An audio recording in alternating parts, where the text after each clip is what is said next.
La web cuenta con muchos contenidos. Hemos querido organizarlo pues, de la mejor forma posible para que los usuarios puedan encontrar lo que ellos necesiten fácilmente. Entonces, hemos jerarquizado la información y lo hemos organizado en subsitios web, no sé, dentro de la web. Según el público objetivo, hemos hecho 4 subsitios, no sé cómo llamarlo de otra manera. Sería uno de contenido general, otro dirigido a los jóvenes, otro a los padres y madres y otro al comercio y a la hostelería. Y ya basándonos en esta jerarquización, comentaré brevemente las principales secciones que podemos encontrar en la web. Por una parte tenemos una sección de noticias en la que se recogen las noticias de la ciudad relacionadas con el euskera.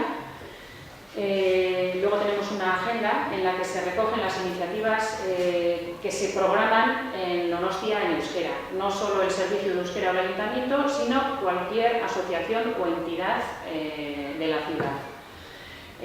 Tenemos un enlace con Donostia Cultura para recoger de una manera sistemática la programación, al menos la programación en euskera que tiene Donostia Cultura.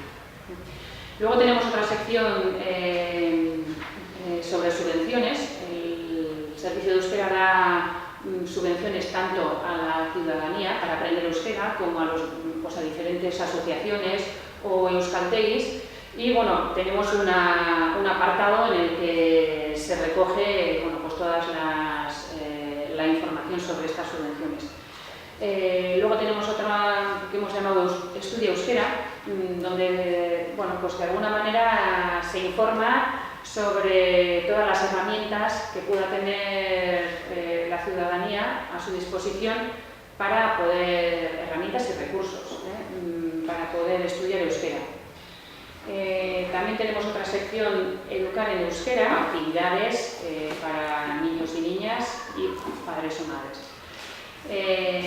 Luego también tenemos otro apartado relacionado con el uso del euskera, en el que se informa sobre actividades, recursos, campañas, etcétera, que se desarrollan en la ciudad en torno al fomento del euskera. También tenemos otro apartado en el que se recogen los principales datos sociolingüísticos de la ciudad y también se recogen algunas publicaciones e informaciones sobre el euskera de Donostia. Y por último también tenemos otro apartado donde se recoge un poco la normativa que existe tanto general como ya de la ciudad en torno a la normativa que existe en torno a la